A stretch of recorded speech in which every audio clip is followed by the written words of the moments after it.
Okay, today's menu is chicken apretada. Kailangan nyo lang ng chicken breast. Kung gusto nyo naman, hita or wings, pwede na. Pero kung prepare chicken breast pagka chicken apretada. Tapos, syempre, kailangan nyo ng potato and carrots. Kailangan nyo ng luya, bawang at sibuyas at saka itong tomato paste. Napakasimple lang nito gawin. At syempre, hindi nyo kakalimutan yung condiments nyo na patis, oil, yung seasonings nyo na asin at paminta, hindi mawawala, at laurel. Yan, so kailangan nyo nang mag-preheat ng pan para maglagay ng kunting oil dahil tayo ay magsusutay. Kunting oil lang kasi nagmamantika ang manok. So, kailangan nyo nang ilagay syempre yung inyong luya muna. Yan. Kasi medyo matagal maluto ang luya. Then, sibuyas at bawang sibuyas. So, ayan. So, pagkaluto na ang mga yan, ito maaamoy nyo pagluto na. So, syempre, add nyo na yung manok.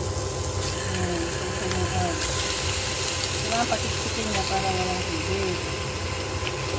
Anong kasunod niyan? Pag nilagay na yan, syempre, lagi yung lumabas ang lasa, laging may asin, syempre ang paminta. So, ganyan lang. Halo-halo. Halo-halo nyo.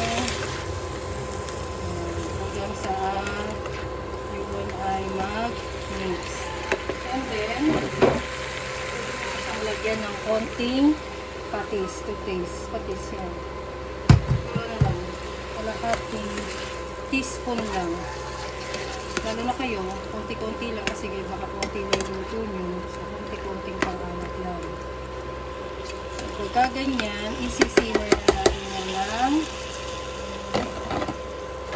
Hanggang sa parang maluto siya, simmer nyo, balik-balikan nyo lang. So, yung mga 10 minutes, balikan nyo. Ayan, balikan nyo muna siya after 5 minutes. Kasi, lalagay na natin yung konting laurel at saka syempre yung gulay. Alisin yung tubig na rin na agad. Yung laurel para matanggal yung starch ng potato. Tapos, bantay-bantayan nyo lang kasi baka matuyuan yan. So, katulad ngayon, dahil nga malakas yung aking apoy, mag-a-add tayo ng konting water.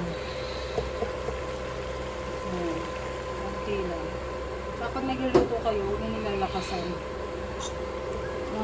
Mas maganda yung mararang siyang naluluto. Dahan-dahan luto. Medium manual, medium. Huwag matakas todo ako. Simmer nyo ulit hanggang sa maluto yung goat. Tapos mamaya natin i-add yung tomato sauce. Okay, balikan natin siya after 5 minutes. O yan o, luto na yung gulay, diba? At magsabaw siya ng gusto. Dahil nga, nilagyan ko ng tubig kanina. Yan, kitang-kita naman na luto na yung patatas. Yung carrots hindi pa gano'n. Niluluto na rin yan. So, syempre, time to add the tomato sauce. So, siya yun. Na ganyan kaliit.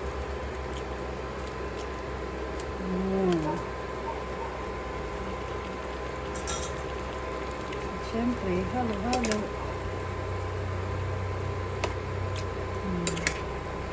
Pakasan natin yung ating para medyo mag-evaporate yung sabaw. Kaya, dapat nga hindi ko na sinabawan ko kanina eh. Natatakot lang ako na matuyo siya kasi malakas yung stove. Kasi hindi siya lalapot. Hindi lalapot yan.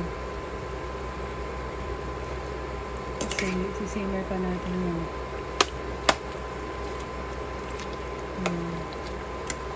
Pagka ganyang matubig na gusto nyo isimmer para medyo maglapot.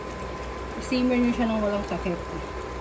Dahil kusa siyang niluluto dahil dito sa medyo maraming sabaw na yan.